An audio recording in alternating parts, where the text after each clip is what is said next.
أعوذ بالله من الشيطان الرجيم. بسم الله الرحمن الرحيم. واللاتي يأتين الفاحشة من نسائكم فاستشهدوا عليهن أربعة منكم، فإن شهدوا فأمسكوهن في البيوت حتى يتوفاهن الموت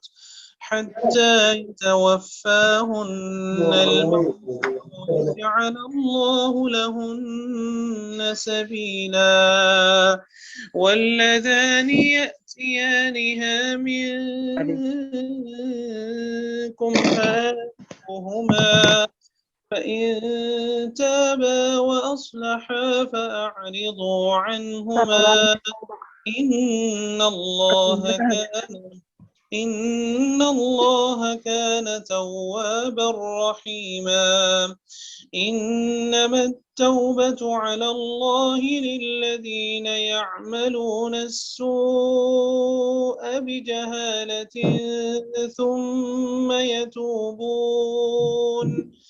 ثم يتوبون من قريب فأولئك يتوب الله عليهم، وكان الله عليما حكيما. وليست التوبة للذين يعملون السيئات حتى إذا حضر أحدهم الموت قال إني تبت الآن، ولا الذين يموتون وهم كفار أولئك أعتدنا لهم عذابا أليما. يا أيها الذين آمنوا لا يحل لكم أن ترثوا النساء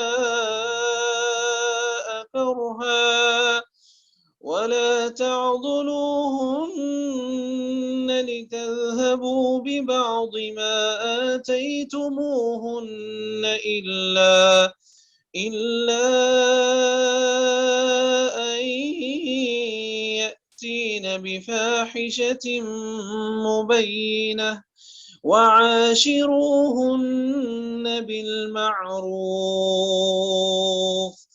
فإن كرهتموهن فعسى أن تكرهوا شيئا ويجعل الله فيه خيرا كثيرا. وإن أردتم استبدال زوج مكان زوج وآتيتم إحداهن قنطارا فلا تأخذوا منه شيئا، أتأخذونه بهتانا وإثما مبينا. وكيف تأخذونه وقد أفضى بعضكم إلى بعض وأخذن منكم ميثاقا غليظا. ولا تنكحوا ما نكح آباؤكم من النساء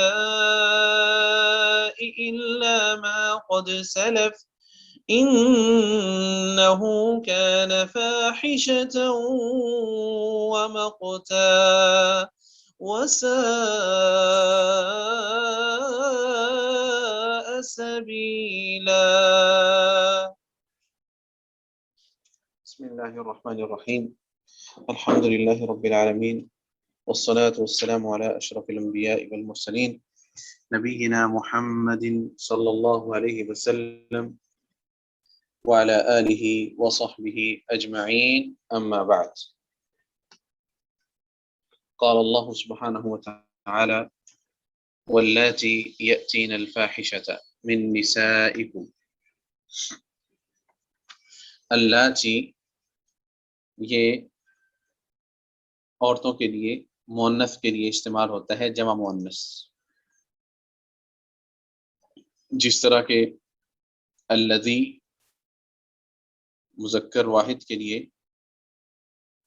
اللذانی دو مذکر، الذین جمع بہت سارے مرد، اسی طرح اللتی ایک عورت کے لیے، اور اللتانی دو عورتیں، اور اللاتی جمع کا صیغہ ہے، اس میں اسماء موصولہ میں سے اللاتی وہ عورتیں، اللاتی کا معنی واللاتی اور وہ عورتیں، یاتین الفاحشۃ جو آتی ہیں، اتا یاتی کا معنی ہوتا ہے آنا، جو آتی ہیں، معنی مراد یہ ہے ارتکاب کرتی ہیں اور جرم کرتی ہیں، کون سا؟ الفاحشۃ بدکاری کا، جو بدکاری کا ارتکاب کرتی ہیں، بدکاری کو آتی ہیں لفظی معنی، لیکن مفہومی معنی کیا ہے؟ بدکاری کا ارتکاب کرتی ہیں، من نسائکم تمہاری عورتوں میں سے، نساء یہ امرأۃ کی جمع ہے، من غیر لفظی، فاستشہدوا علیہن تو اللہ نے حکم دیا ہے کہ اگر ایسی عورتیں جو بدکاری کا ارتکاب کر لیں، بے حیائی کا ارتکاب کر لیں، تو تم نے کیا کرنا ہے؟ فاستشہدوا علیہن تو ان کے خلاف اربعۃ منکم چار مرد گواہ تلاش کرو، فاستشہدوا کا معنی ہے گواہ طلب کرنا، سین اور تا کا معنی یہ طلب کا معنی دیتا ہے، سین اور تا یہ دونوں جب کسی فعل پر داخل ہوتے ہیں تو معنی طلب کرنا، کسی چیز کو لینا، فاستشہدوا کا معنی ہے تم گواہوں کو تلاش کرو، گواہ طلب کرو، علیہن ان کے خلاف، علیہن معنی لفظی معنی ان کے اوپر، ان پر، لیکن مفہوم یہ ہے ان کے خلاف، یعنی جنہوں نے برائی کا ارتکاب کیا ہے ان کے خلاف گواہ طلب کرو، کوئی ان کے خلاف گواہی دے واقعتاً انہوں نے برائی کا ارتکاب کیا ہے، تو گواہی دینے والے لوگ کون ہوں؟ اربعتن منکم اربعتن مانا چار مرد، منکم تم میں سے، یہاں پہ اربعتن کا معنی ہم نے کیا ہے چار مرد، کیوں یہ معنی کیا ہے؟ تو یہ عربی زبان کا قاعدہ ہے، جب اربعۃ منکم یہاں پہ اربعۃ رجال اصل میں تھا اربعۃ رجال، چونکہ اللہ کا کلام جو ہے یہ جامع معنی ہے، ایک ایک لفظ اور بہت سارے پوشیدہ لفظوں کا ترجمہ بھی آ رہا ہوتا ہے، لیکن چونکہ ہم نے سمجھنے کے لیے پورا معنی کرنا ہے تو اس کا پورا معنی جو ہے اربعۃ منکم چار مرد تم میں سے، فَإِن شَهِدُوا فَإِن پس اگر شہیدو وہ مرد جو ہیں گواہی دے دیں، شاہدو کا معنی گواہی دے دیں، فَأَمْسِكُوهُنَّ فِي الْبُيُوتِ تو ان کو تم روکو، فی البیوتی گھروں میں، ان عورتوں کو، فَأَمْسِكُوا تم روکو، ہننا ان عورتوں کو، فی البیوتی گھروں میں، حَتَّى يَتَوَفَّاهُنَّ الْمَوْتُ کتنی دیر تک روکنا ہے؟ حتیٰ اتنی دیر تک یا یہاں تک کہ یتوفاہن انہیں لے لے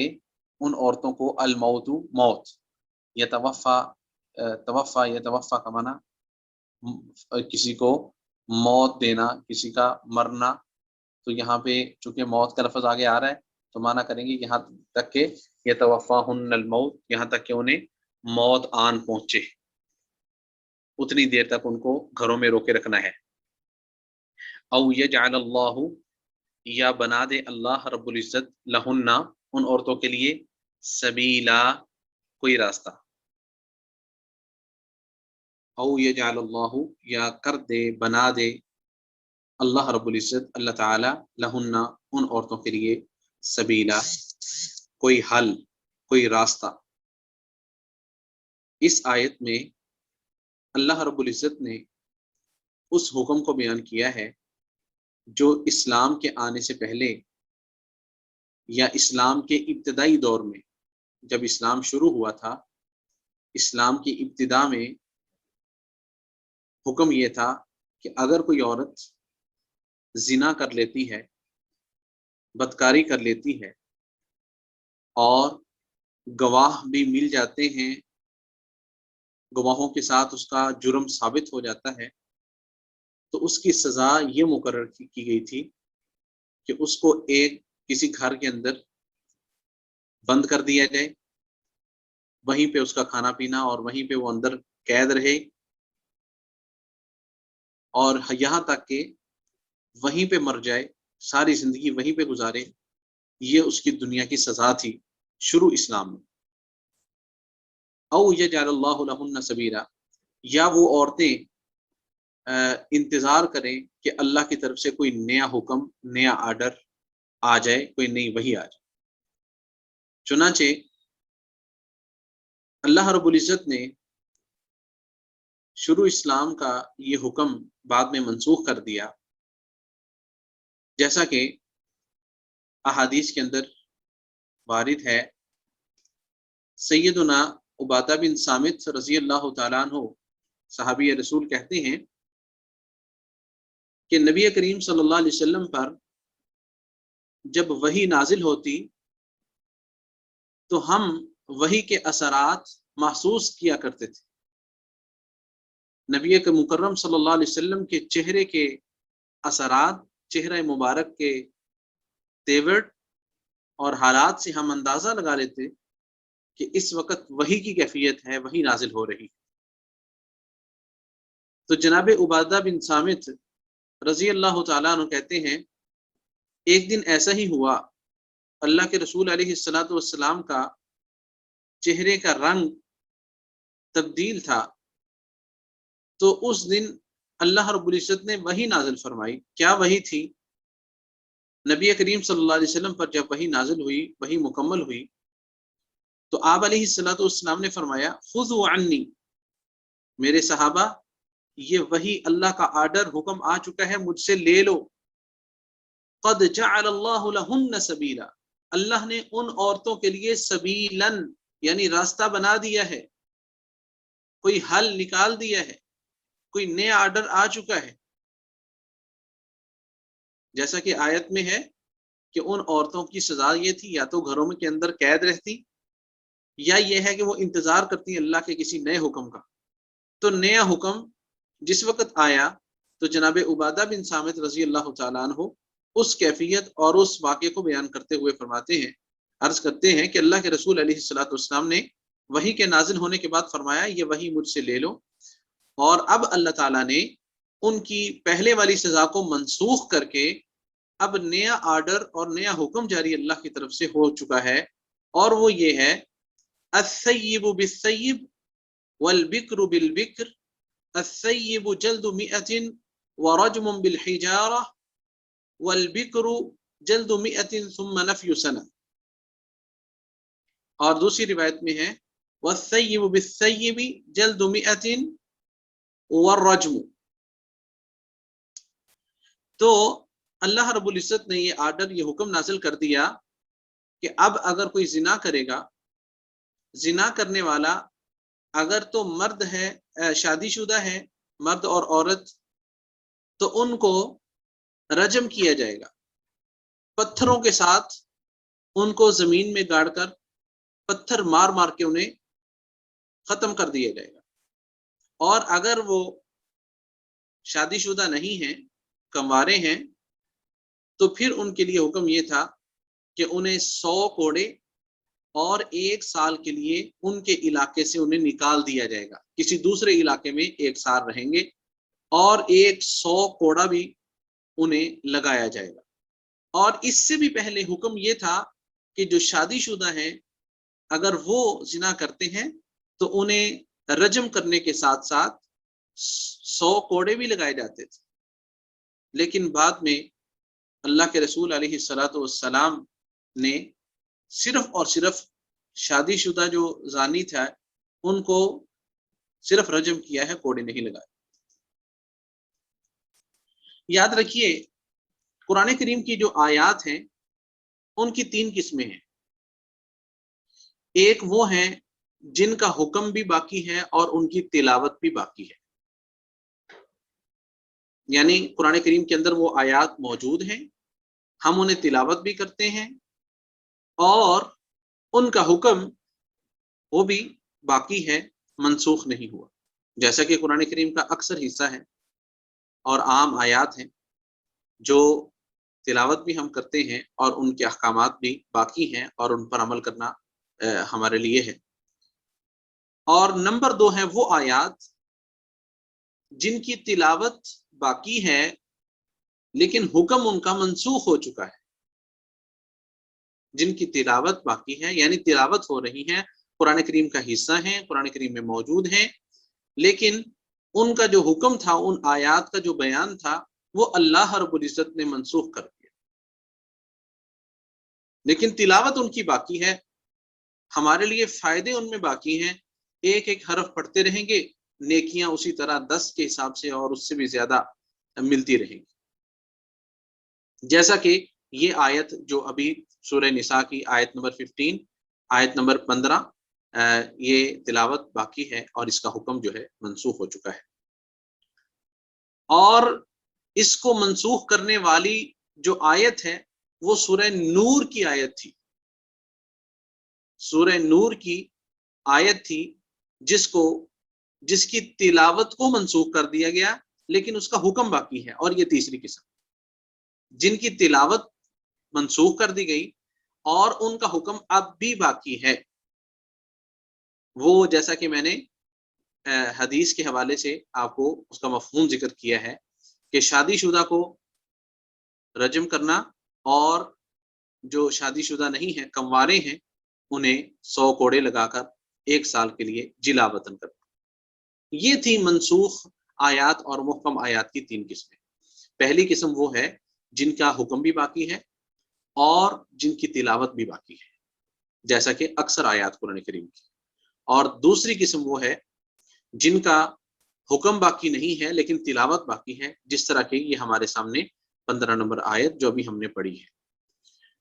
اور تیسری وہ قسم ہے جن کی تلاوت منسوخ ہو چکی ہے لیکن حکم ان کا باقی ہے، اور وہ ہے شادی شدہ اور کنوارے.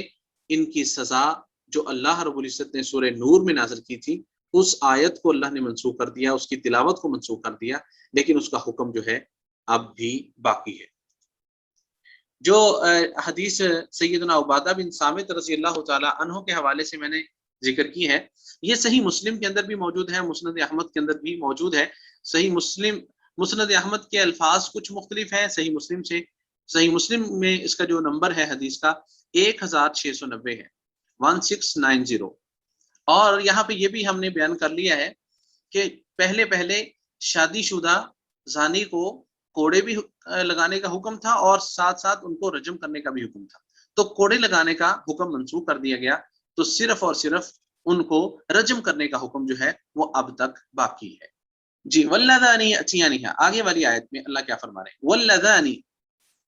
واللذانی یہ 2 مردوں کے لیے عام طور پہ استعمال ہوتا ہے، جیسا کہ میں نے ذکر کیا الذی ایک مرد کے لیے، اللذانی 2 کے لیے، اور الذین جمع کے لیے. یہاں پہ اللذانی آیا ہے 2 مردوں کے لیے. واللذانی اور وہ 2 مرد یأتیانہا جو اس برائی کا ارتکاب کرتے ہیں، بے حیائی کا. یأتیانہا ہا کا جو مرجع ہے وہ فاحشہ ہے جو پچھلی آیت میں ذکر ہوا ہے. یأتیانہ ہا کا معنی جو ارتکاب کرتے ہیں، ہا اس بے حیائی کا، منکم تم میں سے. تو فآذوہما انہیں اذیت دو، انہیں تکلیف دو، ایذا دو. فإن تابا اور اگر وہ توبہ کر لیں، وأصلحا اور اپنی حالت کو بہتر کر لیں، اپنی حالت کو درست کر لیں، فأعرضوا عنہما تو ان سے تم اعراض کرو، تم منہ پھیر لو. یعنی فحاشی کے بعد اور بدکاری کے بعد انہوں نے توبہ کر لی ہے، گناہ ہوا، جرم ہوا، اس کے بعد توبہ کر لی ہے، تو اللہ رب العزت فرما رہے ہیں فأعرضوا عنہما، اب انہیں چھوڑ دو. ان اللہ کان توابا رحیما، بے شک اللہ تعالی کان توابا توبہ بہت زیادہ قبول کرنے والا ہے، یا یہ کہہ لیں بہت زیادہ مہربانی کرنے والا ہے اپنے بندوں پر، رحیمن اور بہت زیادہ مہربان ہے، رحم کرنے والا ہے. جی واللذان یأتیانہا اس آیت سے مراد کیا ہے؟ اس آیت کی تفسیر میں دونوں قسم کے اقوال مفسرین نے ذکر کیے ہیں۔ پہلا تو یہی ہے جس طرح کہ ہم نے ترجمہ کیا ہے کہ دو مرد برائی کا ارتکاب کریں، یعنی دو مرد آپس میں، جسے ہم جنس پرستی کہتے ہیں، یا جسے قوم لوط والا عمل کہتے ہیں۔ اگر دو مرد آپس میں ایسا کوئی برائی کا ارتکاب کرتے ہیں، مرد مرد کے ساتھ کرتا ہے، تو ان کی اس آیت میں اللہ نے فرمایا ہے فآذوہما، انہیں اذیت۔ اور مفسرین کا ایک دوسرا گروہ، ان کا کہنا ہے یہاں پہ اللذانی، یہاں سے مراد مرد اور عورت ہی ہیں، لیکن یہ حکم ہے کہ وہ مرد اور عورت جو شادی شدہ نہیں ہیں۔ پہلی آیت میں شادی شدہ تھے، اور یہاں سے مراد جو کنوارے ہیں ان کا اللہ تعالیٰ نے یہاں پہ ذکر کیا ہے۔ تو اس آیت میں فآذوہما، فآذوہما سے کیا مراد ہے؟ انہیں اذیت دینا۔ یہ بھی شروع اسلام کی بات ہے کہ انہیں اذیت دینے سے مراد ان کو مارنا پیٹنا، جوتوں کے ساتھ، جیسا کہ بعض مفسرین نے ذکر کیا ہے، جوتوں کے ساتھ، ہاتھوں کے ساتھ، جیسے کیسے ہو، یہ سب اس میں شامل ہے۔ لیکن اللہ نے آگے فرمایا ہے فَإِن تَابَا، اگر وہ توبہ کر لیتے ہیں، وَأَصْلَحَا، اور اپنی حالت کو درست کر لیتے ہیں، فَأَعْرِضُوا عَنْهُمَا، اس کا کیا مطلب ہے؟ فَأَعْرِضُوا عَنْهُمَا، تو پھر تم نے انہیں برا بھلا نہیں کہنا، تم ان سے اعراض کر لو، منہ پھیر لو۔ کیا مطلب؟ اگر وہ توبہ کر لیتے ہیں برائی کرنے کے بعد، پھر انہیں تم نے کچھ نہیں کہنا، ان سے تم اعراض کرو، انہیں چھوڑ دو، نہ انہیں مارنا پیٹنا ہے، اور نہ انہیں ایسی بات کہنی ہے کہ تم وہ ہو، تم نے وہ کیا ہے، تم نے وہ کیا ہے، اس طرح کی آر نہیں دلانی۔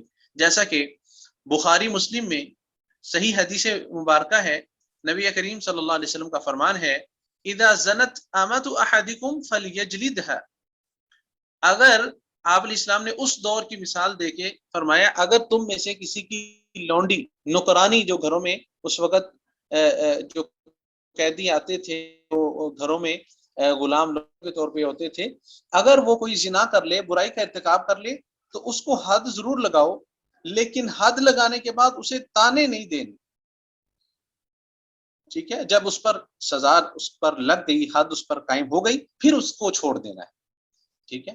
اسی طرح اگر کوئی توبہ کر لیتا ہے، اور یہ حد کا لگنا بھی ایک توبہ کے زمرے میں آتا ہے۔ یہ دنیا کی سزا سے اس سے امید کی جاتی ہے کہ اس کے ساتھ اللہ تعالیٰ آخرت کی سزا بھی اس کی ختم کر دیں گے، جیسا کہ اس عورت کا واقعہ آپ لوگوں نے سنا ہوگا۔ نبی کریم صلی اللہ علیہ وسلم کے پاس عورت آتی ہے، کہتی ہے اللہ کے رسول مجھ سے برائی کا ارتکاب ہو گیا، میں شادی شدہ ہوں اور میں زنا کر بیٹھی ہوں۔ تو آپ صلی اللہ علیہ وسلم نے فرمایا کہ تو جب حمل جو تجھے ٹھہرا ہے، وہ حمل جب بچہ پیدا ہوگا اس کے بعد تو آنا۔ تو جب بچہ پیدا ہوا، بچے کو اٹھا کے لے آئی، اللہ کے رسول مجھے پاک کیجئے، مجھ سے برائی ہوئی تھی اور یہ بچہ اللہ نے دے دیا ہے۔ تو اس کے بعد اللہ کے رسول نے فرمایا ابھی اور یہ بچہ تھوڑا سا بڑا ہو جائے، کھانے پینے کے قابل ہو جائے، پھر تو آنا۔ تو اس عورت نے پھر انتظار کیا، اور جب بچہ کھانے پینے کے قابل ہو گیا تو پھر لے کے اللہ کے رسول علیہ الصلوۃ والسلام کی خدمت میں کہنے لگی اللہ کے رسول اب بچہ میرا کھاتا پیتا ہے، مجھے پاک کیجیے۔ اللہ اکبر۔ تو اللہ کے رسول علیہ الصلوۃ والسلام نے صحابہ کرام کو حکم دیا اور اس عورت کو رجم کر دیا گیا۔ تو اس کے بعد، اس کو رجم کرنے کے بعد اللہ کے رسول علیہ الصلوۃ والسلام نے صحابہ کرام کو مخاطب کر کے فرمایا تھا اس عورت نے ایسی توبہ کی ہے اگر اس کی توبہ کو مدینے کے اتنے لوگوں پر، 70 لوگوں کا شاید ذکر آتا ہے، اتنے لوگوں پہ تقسیم کر دیا جائے تو اللہ کی رحمت ان سب کو کافی وافی ہو جائے گی، اللہ ان کو معاف کر دے گا، اتنی عظیم اس عورت نے توبہ کی ہے۔ تو اس سے معلوم ہوتا ہے اگر کوئی توبہ کر لیتا ہے تو پھر اس کو، جیسا کہ اللہ نے فرمایا فَأَعْرِضُوا عَنْهُمَا، پھر ان کو چھوڑ دینا چاہیے۔ اور یہ صرف یہیں پہ نہیں بلکہ عام گناہوں کی بھی یہی بات ہے۔ ہمارے معاشرے میں کیا چلتا ہے، اگر ہم دیکھتے ہیں فلاں شخص ایک برا کام کرتا ہے اور اس کا عادی ہے، اور ایک وقت آتا ہے اللہ اس کو ہدایت دے دیتا ہے اور اس پہلے کام کو چھوڑ دیتا ہے، چوری کرتا تھا، ڈاکے ڈالتا تھا یا جھوٹ بولتا تھا، دھوکے بازی کرتا تھا، فراڈ کرتا تھا، لیکن ایک وقت آیا اللہ نے اس کو ہدایت دے دی، تو لوگ پچھلی باتوں کو پھر بھی نہیں چھوڑتے، اور نمازیں پڑھتا ہوگا تو کہیں گے یہ آج نمازیں پڑھ رہا ہے اور کل یہ کام کرتا تھا، کل یہ کرتا تھا، پہلی اس کی زندگی یہ تھی۔ تو بھائی اللہ کا حکم ہے چھوڑ دو ایسے لوگوں کو، تم اپنے نامہ اعمال کو خراب کر رہے ہو۔